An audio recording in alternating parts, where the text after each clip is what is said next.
Labdien, mani sauc Zane, un es pārstāvu internetu reklāmas mērījuma kompāniju Cloud, kuras, mūsu galvenais uzdevums un misija ir nodrošināt tehnoloģisko platformu, lai veidojot un organizējot kampaņas, kas saistīts ar dispēju reklāmu, būtu iespējams noteikt šīs reklāmas atdevi.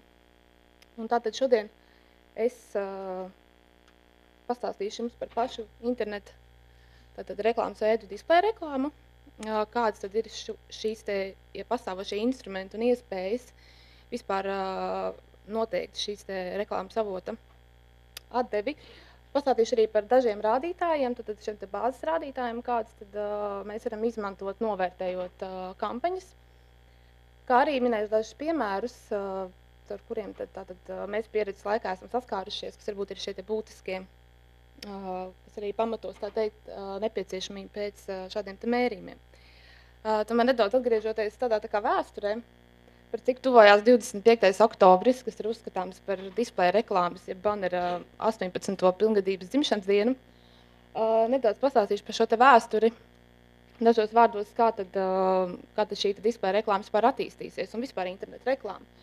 Jo būtībā internetu reklāma parādījās visam likumsakarīgi šajā pašā brīdī, kad parādījās arī auditorija, jo parādījās arī šī vēlme izmantot internetu kā reklāmas kanālu. Un lūk, sākumā, protams, displeja reklāma jāatzīst, ka nebija pirmā reklāma, kas tika izmantota internetā, tā bija reklāma, kas tika ievietota vēstulēs. Tomēr tas bija saistīts ar to, ka šī tehnoloģiskā platforma bija tāda, ka viņi nebija iespējams ievietot. Bet attīstoties grafiskajam internetam un parādoties lietotāju interfeisam, kas ir iespējams un vieglāk lasāms arī plašākai lietotāju auditorijai, tad dienas gaismu ieraudzīja šis pirmais baneris. Varat aplūkot, kāds viņš izstījās. Protams, tā ir ļoti sena vēsture, gan 18 gadi, bet tā izcelsme. Nu, lūk, un atgriežoties atpakaļ pie mūsu tēmas, kāpēc par to vispār sāku runāt, jo attīstoties šeit auditorijai, kas ir globāla, attīstījās un auga līdz arī displeja reklāma. Un pēc pagājušā gada datiem, kas ir pēc pasaules apkopotiem datiem, displeja reklāma joprojām ieņem ļoti ievērojumu lomu visā interneta reklāmas formātu kopējā grozā. Un tie ir nepilni 40%, galveno priekšroku dodot tikai meklētāju reklāmai, jeb varam to nosaukt arī par kontekstuālu reklāmu. Tad paliek, protams, arī joprojām arī šī sludinājuma reklāma, kas principā pasaulē tiek uzskatīta kā reklāma. Protams, arī mobilā reklāma, e-pasta reklāma, kas ir vērā ņemama un, protams, lead generation, par ko jau kas praktiski attiecās uz iepriekšējo tēmu.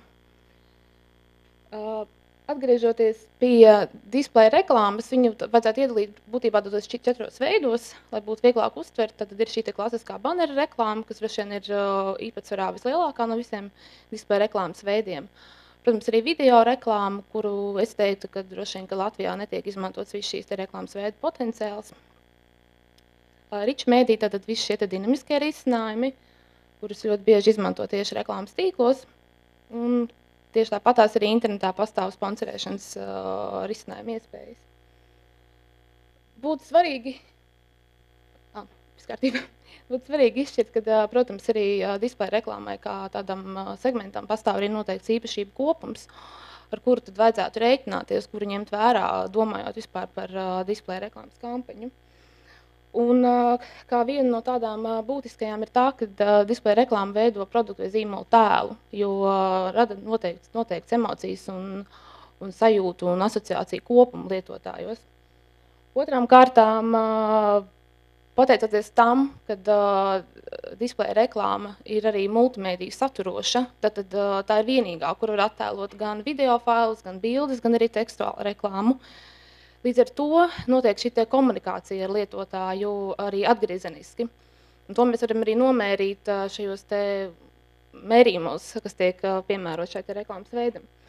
Tādā veidā nav tikai šis emocionālais faktors, bet displeja reklāma sniedz arī šo informatīvo tīri sauso raksturu, kas būtu praktiski šī jauno produkta, jaunu īpašību vai atšķirību kaut kādas būtiskās iezīmes.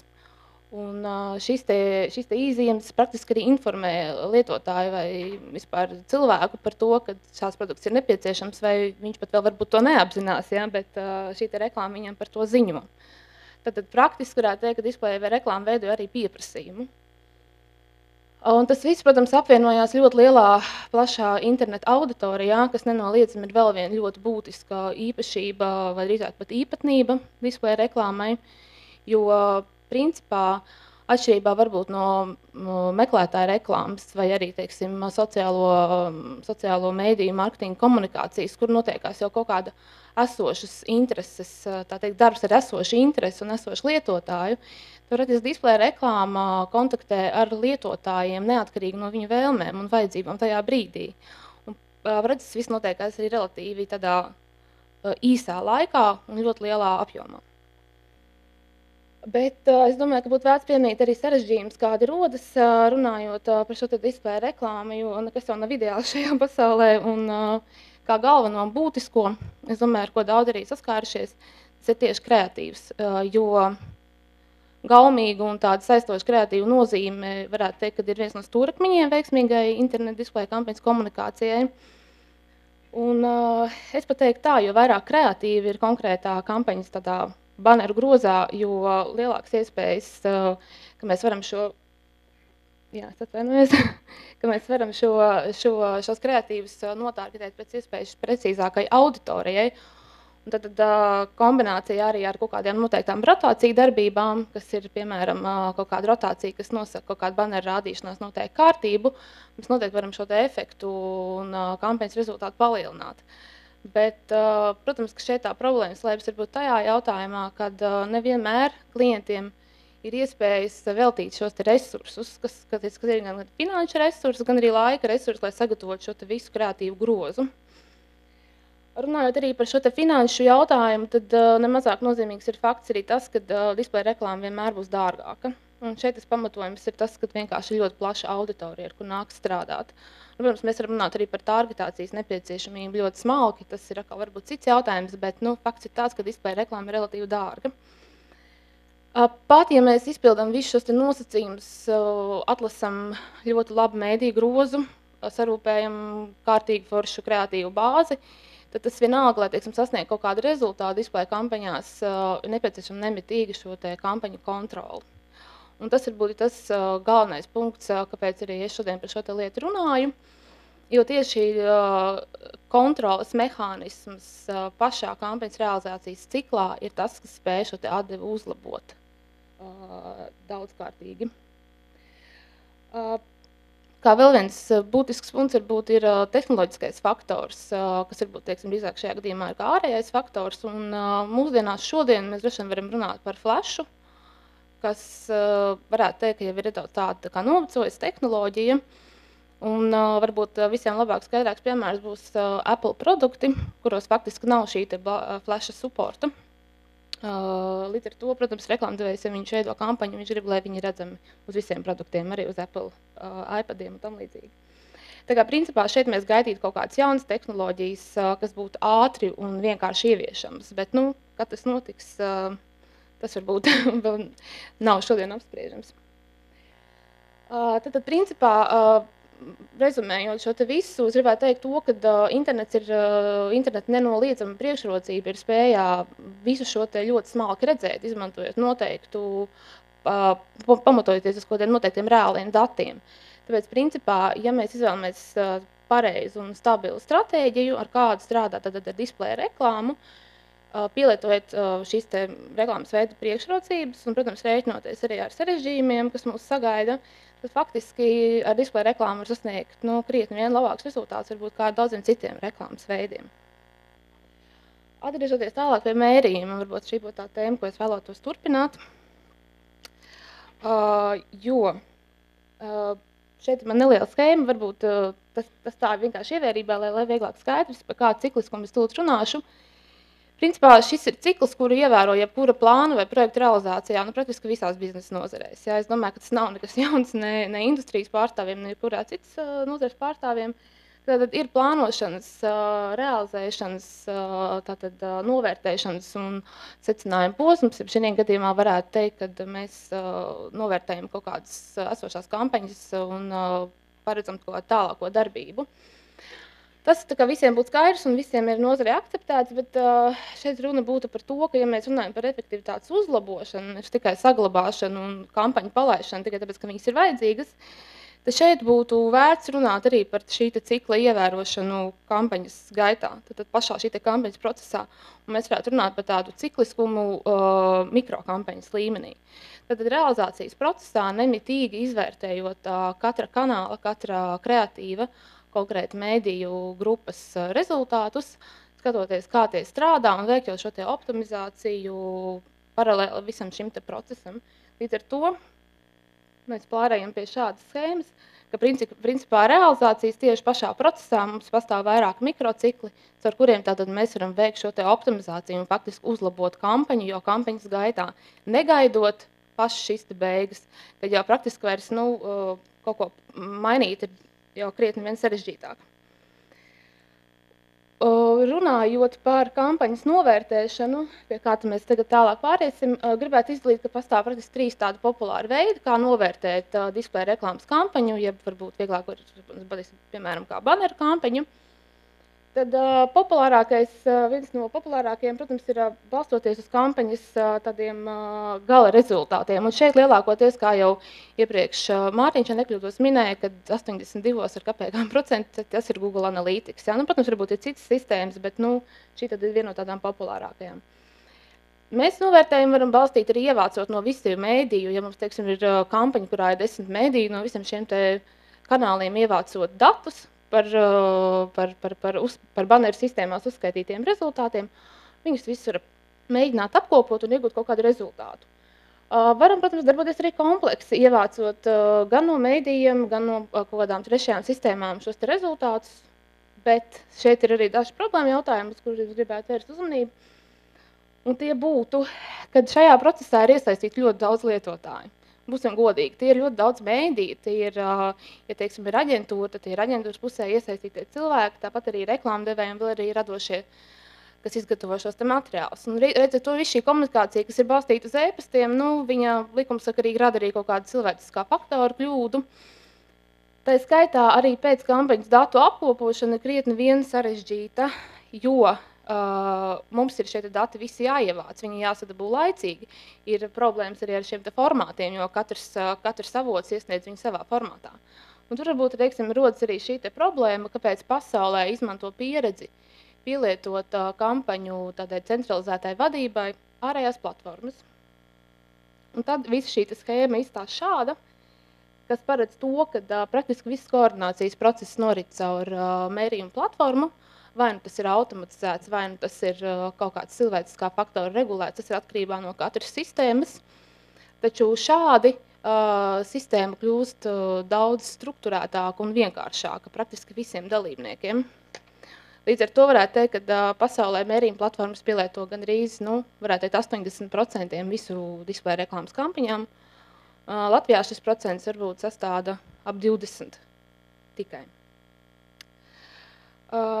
Lūk, ja runāt par ieguvumiem, kāds klients iegūst, tad es varētu minēt, ka, protams, ka tas ir šis vienotais mehānisms, kādā pārlūkot datus. Atkarībā no sistēmas, protams, šie dati daudz vieglāk lasām un saprotami arī ne cilvēkam, kurš ir strādājis un daudz laika pavadījis ar dažādām platformām, bet arī, teiksim, vienkārši marketinga vadītājiem. Plus, protams, kas ir nenoliedzami svarīgi, šie ir objektīvi, neatkarīgi trešās puses dati. Ja? Tad mērījuma platforma tā vienmēr ir trešā puse, kas ievāc šos datus. Plus, mēs varam paredzēt arī centralizētu kreatīvu apstrādi, kad kreatīvu nav jānosūta katram mēdījam, bet mēs viņus varam pievienot sistēmai no vienota mehānisma. Kas nav mazāk svarīgi, tad ir veidojas šis kampaņu vēsturi un arhīvs. Ja, jo kas ir ļoti bieži svarīgi, teiksim, kad veidojot kaut kādas jaunas kampaņas uz iepriekšējā kampaņu vēsturi bāzes, tad mums ir svarīgi šos datus dabūt tieši tad un tādā kvalitātē, kādā mēs tos vēlamies redzēt, lai būtu maksimāli viegli apstrādāt. Lūk, tad šāda sistēma, viņa principā paredz to, ka jūs to varat ļoti vienkārši un ātri arī veikt. Par rādītājiem. Es domāju, ka rādītājs, lai būtu vieglāk uztvert, es iedalīju 3 tādās tā kā grupās. Un, principā, šis ir vesels kopums. Un tad ir šie etapi, kuros mēs viņus tad varam apskatīt un redzēt. Un pirmā grupa būtu tā, kas attiecās tieši uz mēdīju rezultātiem, kas saistīti ar ekspozīcijām. Mēs apskatīsim viņus tuvāk. Otrā grupa konkrētāk strādā ar lietotāju un reklāmas laukumu savstarpējo mijiedarbību. Un trešā būtu tā, kas varbūt ļoti bieži klientiem ir pats svarīgākā, tātad šīs te darbības mērķa lapās, par ko šodien ir diezgan daudz arī runāts. Un tas ir tas, kas interesē ļoti bieži visvairāk, bet tas, kas varbūt būtu jāsaprot, kad tikai tad, ja strādās veiksmīgi gan ar pirmo, gan ar otro punktu, var ievērojami palielināt arī lietotāju aktivitāti mērķa lapās. Un nedaudz sīkāk tātad par pirmo. Tātad šie nav būtībā droši vien nekādi sevišķi jauni rādītāji, droši vien, kad ir dzirdēti un redzēti. Auditorija, tātad sasniegtie lietotāji kampaņai kopumā, mēs viņu varam skatīt arī par katru risinājumu atsevišķi. Reach, tātad šis te pārklājums, ko tad mēs iegūstam skatoties sasniegto auditoriju, attiecinot pret mūsu mērķa grupu. Impresijas, un kas ir būtībā ekspozīcijas, šie te rādījumi, un biežums, cik tad reizes viens lietotājs vidēji redz šo te reklāmu. Praktiski pielietot biežumu kaut kādos pirkšanas mērķos īsti laikam nevarēs, bet šis ir veids, kā mēs varam noteikt, kāda kampaņa efekti ir sasniegusi. Apskatot lietotāju mijiedarbību ar reklāmas laukumiem, tad šeit ir pamatā klikšķu rādītāji, kas ir klikšķis unikālo apmeklētāju klikšķu un klikšķu attiecība arī attiecīgi pret impresijām. Un varbūt tāds nedaudz jaunāks rādītājs, kas varbūt ir mazāk zināms, un Latvijā, ja es nekļūdos, vēl nav pieejams. Bet es domāju, ka attīstoties šīm te pasaules tendencēm, sakot viņām līdzi, arī drīzumā mēs šādu rādītāju sāksim izmantot savā sistēmā. Un tas ir interactions, kur ir tā vērtība šim rādītājam. Jo kā ir pierādījies, tad ne visi lietotāji vienmēr klikšķina uz konkrētā banera, bet tas nenozīmē, ka viņi nelasa. Ja? Un tad, man liekas, ka vienā prezentācijā es jau redzēju, ka velk peli līdzi tam, ko lasa. Un tieši tas pats attiecās arī uz baneri. Ļoti bieži lietotāji lasot šo te baneru informāciju, kas viņi braukā ar peli līdzi. Un tad šis ir tas rādītājs, ar kuru mēs to uzskaitam. Jo ļoti bieži šis te lietotājs, kas ir šādi lasījis baneri, viņš pēc tam atgriežas caur meklētājiem vai caur tiešo ievadi atkal klientu mērķa lapā. Tāds kā starposms starp šo te lietotāju mijiedarbību un mērķa lapas mērījumiem ir 2 rādītāji. Pirmais no tiem būtu konversijas koeficients, tātad pārēju skaita attiecība pret sasniegtajiem lietotājiem reklāmas kampaņām, kā arī veiksmīgie klikšķi, jeb successful clicks, ko jūs droši vien labāk, kā veiksmīgos klikus zinat. Šeit šī rādītāja priekšrocība ir tā, ka ne visi kliki vienmēr realizējas pārējās, kas ir tas būtiskākais. Un tur ir rodas atšķirības. Man ir tik daudz klikšķi, bet Google Analytikā es redzu tikai tik, jo tad mēs varam skatīties šo te rādītāju. Nu, lūk, skatot tālāk mērķa lapas rādītājus, tad šeit varbūt var runāt par after you un after click, kas būtībā nevarētu viņus izdalīt kā atsevišķus rādītājus, bet drīzāk šie ir kā izejas punkti. Tātad būtībā tie ir viziti, jūsu mērķa lapas apmeklējumi. Jautājums ir tikai, kā šis te vizits ir noticis. Vai viņš ir noticis pēc saskars ar reklāmas elementu, tātad redzot ekspozīciju, vai tomēr pēc klikšķa. Tātad mēs izdalām šīs te lietas, jo viņas ir, ja es nekļūdos analītikā, viņas joprojām uzskaitās kā viens vizits. Smalkāk rādītāji, kas, protams, ietilpst mērot šo te lietotāju uzvedību pēc kampaņas, mērķa lapā, protams, ir apmeklējumi, apmeklētāji kā tādi, cik tātad lapas vidēji apmeklējuma laikā ir skatītas, cik viņš laika tur ir pavadījis šis lietotājs. Atlieciena līmenis, ja tā saucamais bounce rates, ja, šis viens no retiem rādītājiem, kur labāk droši vien visi grib redzēt mazāku nekā lielāku, kas ir, protams, arī loģiski, jo viņš parāda vienkārši to, cik ātri lietotājs ir steidzīgi bēdzis prom no jūsu lapas. Un kā pēdējo var minēt reklāmu gūt ceļus, jeb goals, par ko jau arī šeit ir runāts, un tie ir šie te paši mērķi. Izmantojot mērījumu platformu display reklāmas mērījumu veikšanai, principā mēs varam uzstādīt šādus te goals arī kampaņas laikā. Tad saslēgt šo te mērķu uzstādīšanas procesu kopā ar pašu kampaņu. Un, faktiski tas nozīmē to, ka mēs norādām ceļu, caur kuru jūs vēlaties, lai šis te lietotājs, kādas darbības, lai viņš veic faktiski jūsu lapā.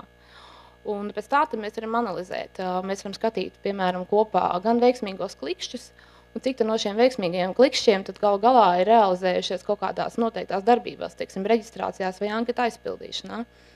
Un, protams, kad lielākoties šis te rādītājs, šo te mēs instrumentu varam izmantot tieši pārdošanas kampaņu kontekstā, ja?